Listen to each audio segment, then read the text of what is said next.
추석 명절이 시작되었습니다.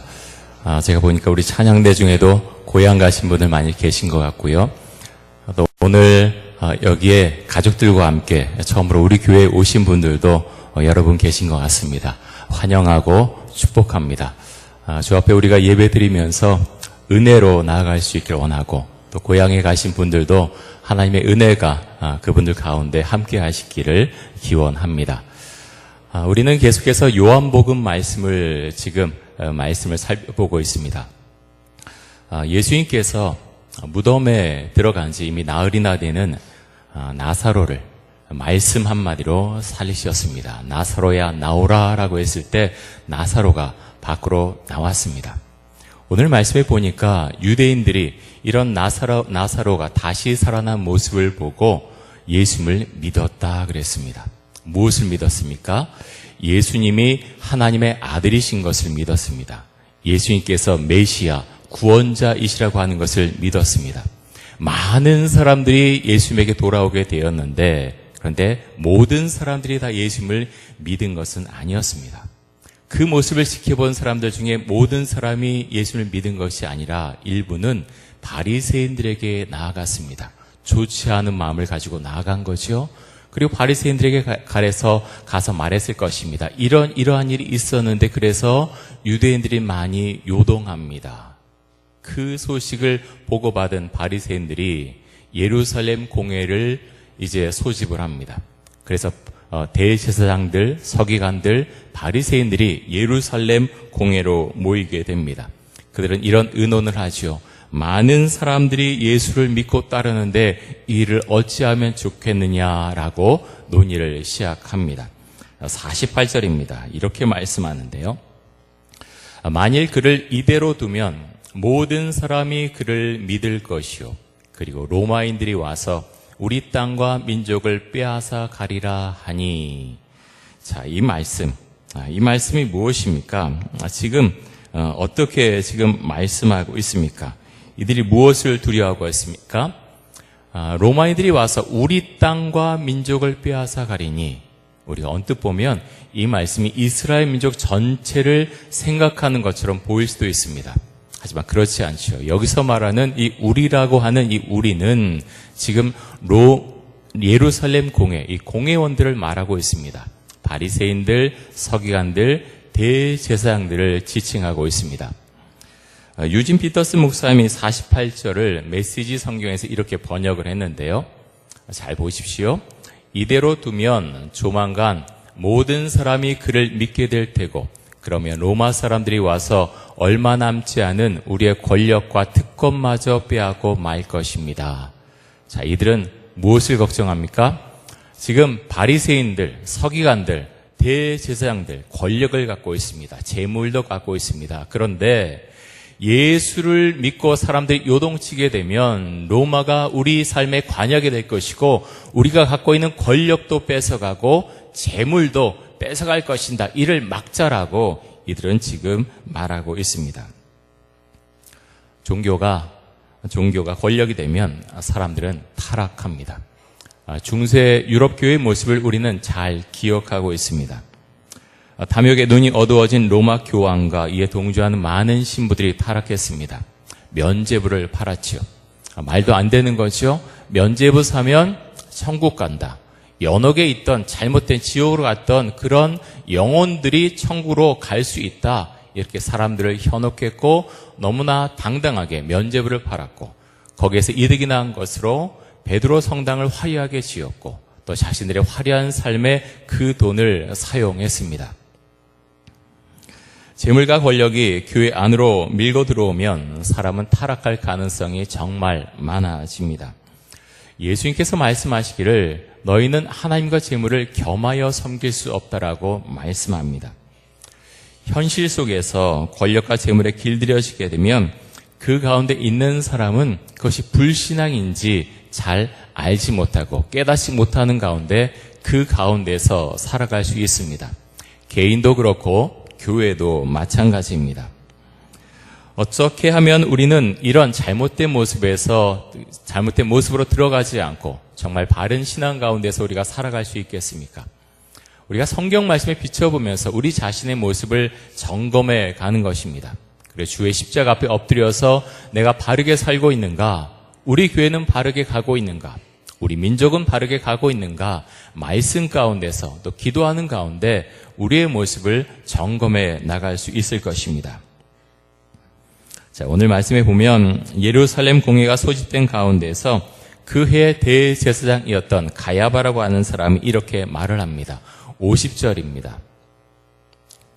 한 사람이 백성을 위하여 죽어서 온 민족이 망하지 않게 되는 것이 너에게 유익한 줄을 생각하지 아니한도다 하였으니. 자, 지금 이 대제사장인 가야바가 무엇을 말하고 있습니까? 예수를 죽여야 된다. 예수를 죽여야 된다. 지금 그것을 말하고 있습니다. 대제사장 가야바가 예수를 죽여야 된다고 말한 이유가 무엇입니까? 하나님의 영광을 위해서입니까? 하나님의 공의를 위해서입니까? 전혀 아닙니다. 정치적인 이유 때문에 예수를 죽여야 된다라고 말합니다. 사람들이 예수를 메시아로 믿게 되면 로마가 우리를 관여하게 될 것이고 우리가 갖고 있는 권력과 재물을 빼앗길 것이기 때문에 미리 예수를 제거해야 된다. 이렇게 지금 주장하고 있는 것입니다. 여러분, 사람들이 지금 하나님의 이름으로 모였지요? 공의로 모였습니다. 근데 사람들은 정말로 하나님을 믿지 않습니다. 악한 마음을 가졌고 악한 모의를 하고 있습니다. 53절에 보니까 이날부터 그들이 예수를 죽이려고 모의했다라고 말씀합니다. 여러분, 한번 우리가 생각해 보면 좋겠습니다. 왜 그렇게 하나님의 말씀에 대해서 잘 안다고 생각하고 말씀을 줄줄 외우고 다른 사람들을 하나님의 말씀으로 가르친다고 했던 사람들이 이렇게 악한 마음을 품고서 잘못된 결정을 하게 되었는가? 왜 그렇습니까? 여러 가지 이유를 생각해 볼 수 있지만 그중에 가장 중심적이고 기본적인 것은 하나님과 자신 사이에 있는 죄의 문제를 해결하지 못했기 때문입니다. 이들은 말씀을 가르치고 또 하나님의 말씀의 권위자라고 했지만 하나님과 자신들 사이에 있는 죄라고 하는 이 담벼락에 생겨나 있는 것을 이들은 제거하지 못했습니다. 구약 성경에 보면 이스라엘의 초대 왕이었던 사울 왕에 대한 이야기, 그리고 이스라엘의 가장 위대한 왕이었던 다윗에 대한 이야기가 나옵니다. 두 사람은 이스라엘의 왕이 될 때 별로 그렇게 많이 다른 사람이 아니었습니다. 그런데 어떤 죄의 문제에 봉착했을 때 서로가 다른 길을 선택함으로 이들은 완전히 다른 인생을 살아가게 되고 또 다른 인생으로 마침을 하게 됩니다. 하나님께서 이스라엘의 초대 왕이었던 사울에게 이렇게 말씀하시죠. 아말렉 족속과 전쟁을 해라. 그들을 진멸하라라고 말씀을 하십니다. 사울이 나가서 싸웁니다. 전쟁에서 큰 승리를 거두었습니다. 그런데 하나님의 말씀대로 행하지 않지요. 자기 눈에 좋은 것들은 다 살려주었습니다. 왕도 살려주었고 살진 양과 소도 전부 살려주었습니다. 이것을 하나님께서 사무엘 선지자를 통해서 지적을 하십니다. 내가 왜 이렇게 했느냐라고 했을 때 사울은 시큰둥한 반응을 보입니다. 사울은 끝없이 변명하지요. 자신의 죄를 인정하고 하나님 저의 죄를 용서하여 주옵소서라고 결코 말하지 않습니다. 여러 번 있었습니다. 잘못한 적이 여러 번 있었는데 그때마다 사울은 계속해서 변명합니다. 내가 왜 이렇게밖에 할 수 없었는지 계속해서 변명하고 사람들 앞에서 나의 체면을 세워달라고 사무엘 선지자에게 요청을 합니다. 영적으로 점점 사울은 어두워져 갑니다. 하나님과 멀리하게 되죠. 나중에 정말 영적으로 어두워져서 마지막 순간에는 두려운 마음이 마음속에 들었을 때 엔돌에 사는 신접한 여인을 찾아가는 데까지 이르게 됩니다. 여러분, 그런데 보십시오. 이렇게 엔돌의 신접한 여인까지 찾아가지만 그는 결코 하나님 앞에서 제가 죄를 지었습니다. 용서해 주십시오. 죽는 날까지 이렇게 기도하지 않습니다. 다윗은 사울과 전혀 다른 선택을 하게 됩니다. 다윗은 어느 날 목욕하는 밧세바를 보게 됩니다. 마음속에 정욕이 일어났고 그런 욕정에 사로잡혀서 밧세바와 동침을 하게 됩니다. 다윗은 두려운 마음이 들어서 바세바의 남편인 우리아를 전장에서 불러드립니다. 하지만 우리아는 자신의 아내인 바세바와 동침하지 않습니다. 전쟁이 끝나지 않았는데 부하들을 전쟁에 두고서 내가 어떻게 내 아내와 동침할 수 있겠는가, 그것을 거절합니다. 다윗은 우리아를 다시 전쟁터로 보냅니다. 전쟁터에서 혼자 고립되게 만들어서 우리아를 죽게 만듭니다. 살인을 했던 것입니다. 얼마의 시간이 지난 이후에 나단 선지자가 다윗을 찾아옵니다. 나단이 이런 이야기를 다윗에게 합니다. 한 성읍에 두 사람이 있었습니다. 한 사람은 부자였고 한 사람은 가난한 사람이었습니다. 부자는 양과 소가 힘이 많았습니다. 하지만 가난한 사람은 아주 작은 암양 새끼 한 마리밖에 없었습니다. 하지만 이 가난한 사람에게 이 작은 암양 새끼는 딸처럼 생각될 정도로 정말 귀한 양이었습니다. 그런데 어느 날 부자에게 행인한 사람이 찾아왔습니다. 부자는 자기에게 많은 양과 소를 뒤로 해놓고 가난한 사람의 그 작은 양을 뺏어서 행인을 대접해 주었습니다. 여기까지 듣던 다윗은 노를 발했습니다. 이렇게 행한 사람은 반드시 죽을 것이라고 말했습니다. 그러자 나단 선지자가 이렇게 말합니다. 그렇게 행한 사람이 바로 당신입니다. 그리고 하나님께서 다윗을 향해 주시는 말씀을 전하는데요. 사무엘하 12장 9절에서 12절까지 한번 보겠습니다.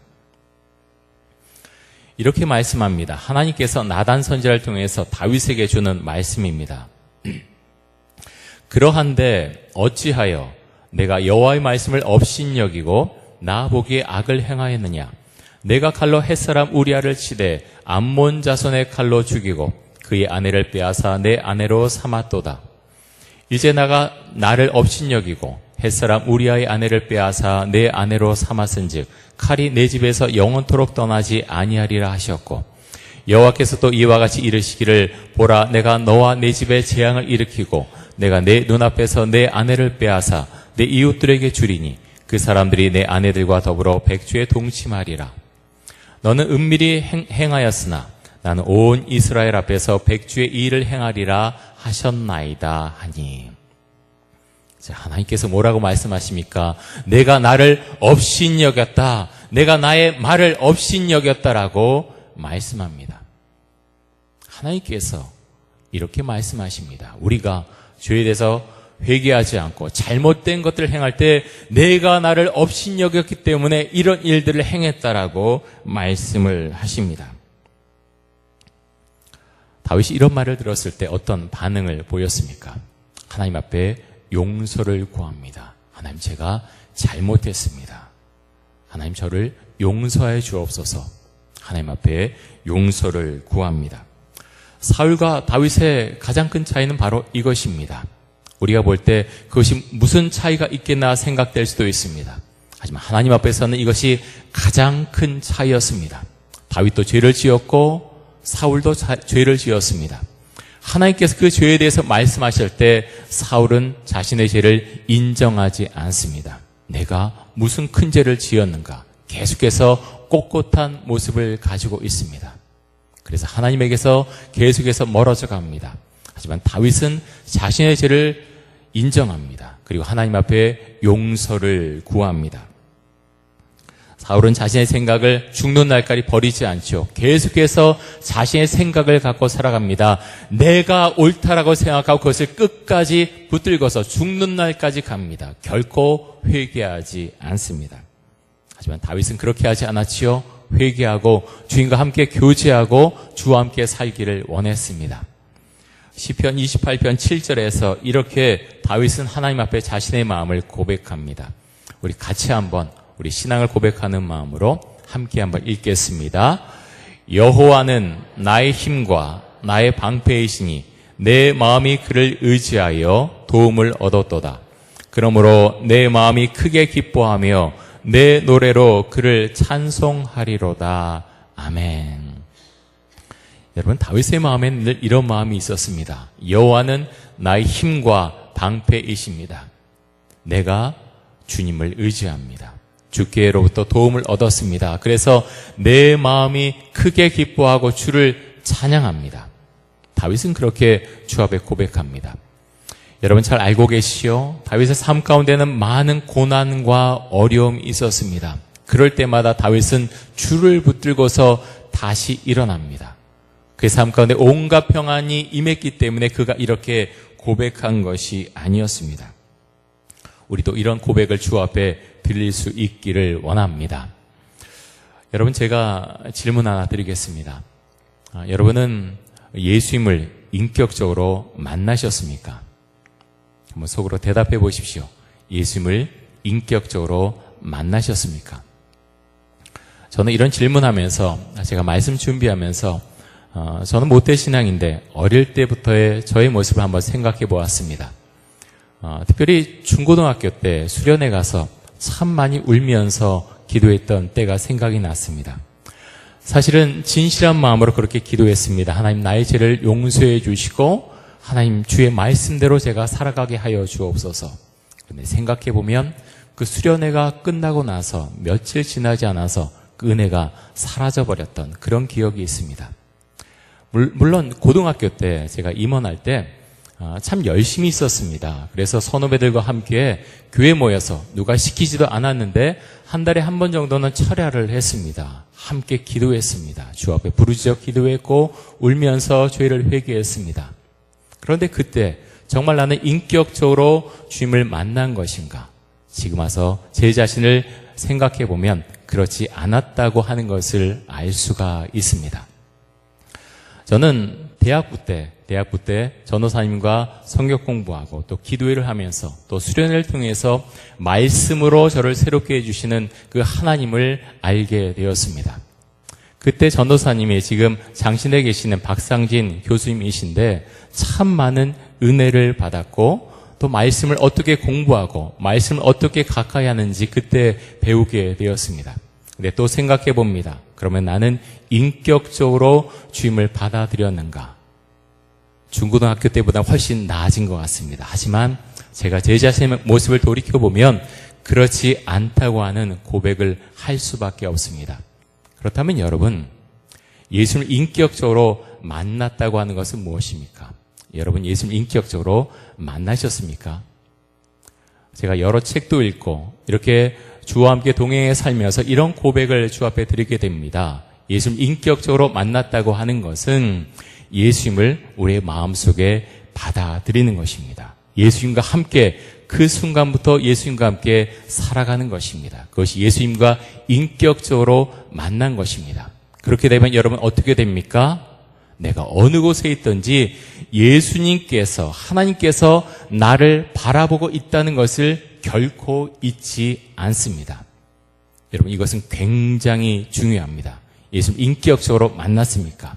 그런데 아직도 죄 가운데 거합니까? 아직도 예수님께서 나를 보고 있다고 하는 것을 믿지 않습니까? 만약에 그렇다면 그분은 예수님을 아직 인격적으로 만나지 못한 것입니다. 예수님을 인격적으로 만나게 되면 어떤 일이 일어납니까? 예수님과 함께 세상을 살아가게 됩니다. 그리고 예수님께서 언제 어느 곳에 있든지 간에 내가 혼자 있을 때도 나를 보고 있음을 인식하고 인정하고 그 믿음을 고백하고 함부로 행동하지 않습니다. 잘못하면 우리가 은밀한 죄 가운데 빠질 수 있죠. 그런데 만약 옆에서 누가 나의 모습을 지켜보고 있다고 하면 그런 은밀한 죄를 짓게 될까요? 그렇게 할 사람들은 세상에 정말 거의 없습니다. 누군가 나를 보고 있다라고 생각하면 결코 그 죄 가운데로 들어가지 않습니다. 그런데 하물며 누가 봐도 그런 죄를 짓지 않는데 하나님께서 예수님께서 나를 지켜보고 있다고 하는 믿음이 분명하다면 어떻게 우리가 죄 가운데서 살아갈 수가 있겠습니까? 요셉이 애굽의 노예로 팔려갑니다. 바로의 친위대장 보디발의 집에서 일하게 되는데 인정을 받게 돼서 가정 총무가 됩니다. 근데 보디발의 아내가 요셉을 유혹하죠. 나와 동침하자. 아무도 보지 않는다. 누가 알겠는가? 하지만 요셉은 이렇게 말합니다. 창세기 39장 9절 한번 보겠습니다.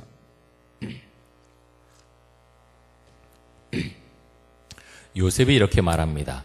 이 집에는 나보다 큰 이가 없으며 주인이 아무것도 내게 금하지 아니하였어도 금한 것은 당신뿐이니 당신은 그의 아내임이라. 그런즉 내가 어찌 이 큰 악을 행하여 하나님께 죄를 지으리까. 요셉은 분명히 알았습니다. 하나님께서 나를 지금 지켜보고 계신다라고 하는 것을 분명히 알았습니다. 그래서 그가 이렇게 말하지요. 내가 어찌 이 큰 악을 행하여 하나님께 죄를 지으리까. 요셉은 이렇게 말씀합니다. 예수를 믿는 사람이라면 누구나 하나님의 은혜 가운데 살아가길 원합니다. 정말 그렇다면 우리가 한 가지 꼭 지켜야 될 것이 있습니다. 그것은 하나님과 우리 사이에 놓여져 있는 죄를 반드시 제거해야 한다고 하는 것입니다. 이런 죄가 어떻게 제거될 수 있습니까? 우리가 하나님 앞에 회개함으로 이런 죄의 문제를 해결합니다. 또 하나는 예수 그리스도의 십자가를 내가 믿음으로 고백하고 그 예수 그리스도를 의지할 때 우리는 이 죄라고 하는 이 담을 허물어 갈 수가 있습니다. 로마서 6장 15절과 16절에서 이렇게 말씀하는데요. 우리 같이 한번 읽겠습니다. 로마서 6장 15절 16절 같이 한번 읽습니다. 그런즉 어찌하리요? 우리가 법 아래 있지 아니하고 은혜 아래에 있으니 죄를 지으리요? 그럴 수 없느니라. 너희 자신을 종으로 내주어 누구에게 순종하든지 그 순종함을 받는 자의 종이 되는 줄 너희가 알지 못하느냐. 혹은 죄의 종으로 사망에 이르고 혹은 순종의 종으로 의에 이르느니라. 아멘. 여러분 누구나 죄를 짓습니다. 성령님과 함께 살아가는 사람도 사도 바울도 죄를 짓습니다. 그래서 자신의 마음이 너무 괴롭다고 그렇게 고백을 합니다. 하지만 제가 오늘 말씀드린 그 죄는 이런 것과는 다른 종류의 죄입니다. 명확한 죄, 정말로 분명한 죄, 하나님 앞에서 부끄러운 죄, 그것을 내가 알고 있음에도 그것을 누르고 죄를 짓고 살아갈 수 있습니다. 왜 그렇습니까? 그 순간에 마귀가 마음속에 들어온 것입니다. 유혹이 그 마음속에 들어왔습니다. 성령께서 그 마음을 인도하시고 함께 하셔야 되는데 그 순간에 성령께 마음을 내어드리지 못하고 악한 생각이 마귀가 마음속에 들어왔습니다. 그래서 순간적으로 그 유혹에 빠져서 그 죄 가운데 살아갑니다. 잘못하면 그것이 반복되면 더 그 죄 가운데 살아갈 수 있습니다. 그리고 생각하겠지요. 아무 일도 없구나. 그 가운데서 마귀의 종처럼 세상을 잘못하면 살아갈 수도 있습니다. 여러분 우리가 인생을 살아가면서 선택해야 될 그런 중요한 순간들이 있습니다. 그럴 때 우리가 요셉을 생각할 수 있어야 되겠습니다. 요셉이 얼마나 하나님을 바라보며 살아갔는가 우리가 요셉을 생각할 수 있길 원합니다. 또 하나는 예수 그리스도의 십자가를 우리가 기억해야 되겠습니다. 하나님 저를 위해서 십자가에 달려 돌아가신 예수 그리스도 그 예수님께서 나를 지금도 보고 있음을 제가 믿음으로 고백합니다. 은밀한 죄를 제가 제 마음대로 짓고서 그 죄 가운데 살아가지 않도록 하여 주옵소서. 우리가 주 앞에 분명히 고백할 수 있어야 되겠습니다. 여러분 이런 고백이 있을 때 우리의 삶에 변화가 일어납니다.